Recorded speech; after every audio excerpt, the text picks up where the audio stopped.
Nous sommes allés à la rencontre d'Éric Thibault, député fédéral sortant. Qui est-il vraiment? Quelle est sa vraie personnalité? Nous brisons la glace pour vous. Nous sommes allés à la rencontre de son fils Thomas.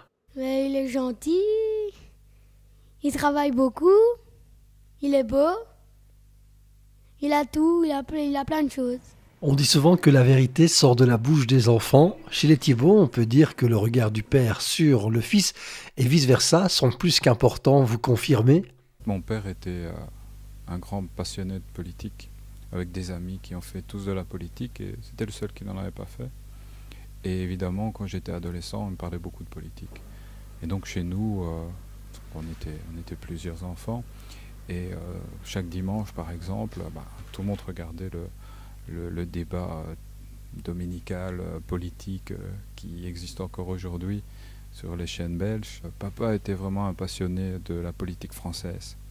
Et donc j'ai beaucoup suivi les campagnes électorales pour les présidentielles françaises. Je me souviens de ces moments-là précisément où avec mes parents on regardait la télévision et on attendait de voir qui était le nouveau président de la France. Et c'était vraiment une grande émotion quand c'était pour la première fois un socialiste qui dirigeait la France.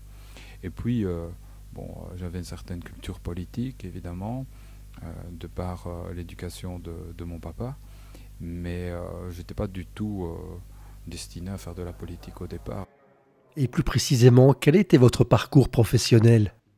J'ai fait des études d'ingénieur civil à Mons, et à la sortie de mes études, j'ai été engagé à la région Wallonne. Et donc j'étais ingénieur à la région Wallonne et je m'occupais de l'établissement des plans d'égouttage des communes. Et donc à partir de là, je devais aller dans les communes à la rencontre des élus, le directeur des travaux, les joints des travaux, parfois le bourgmestre, le secrétaire communal. Et au fil du temps, je trouvais que c'était un travail intéressant qu'il faisait. Et je me disais, j'aimerais bien faire ça dans ma commune. Bon, et comme évidemment mes convictions étaient socialistes, j'ai commencé à militer au Parti socialiste à ce moment-là. Donc je devais avoir 25 ans, au début de ma carrière professionnelle. Et puis ce qui s'est passé, c'est qu'on m'a proposé d'être candidat à la région Wallonne en 1999, la première fois, donc il y a 15 ans. Et ça s'est très bien passé. Et donc ensuite j'étais candidat pour les communales de 2000 et je suis directement devenu bourgmestre la première fois. Quel regard portez-vous aujourd'hui sur le pouvoir communal? La commune, c'est vraiment une belle école pour un homme politique. C'est vraiment l'échelon le plus proche du citoyen. Et c'est vraiment là que la démocratie directe se joue. C'est vraiment la plus belle expérience politique. Vous avez pris vos marques au niveau du pouvoir communal. Que s'est-il passé ensuite?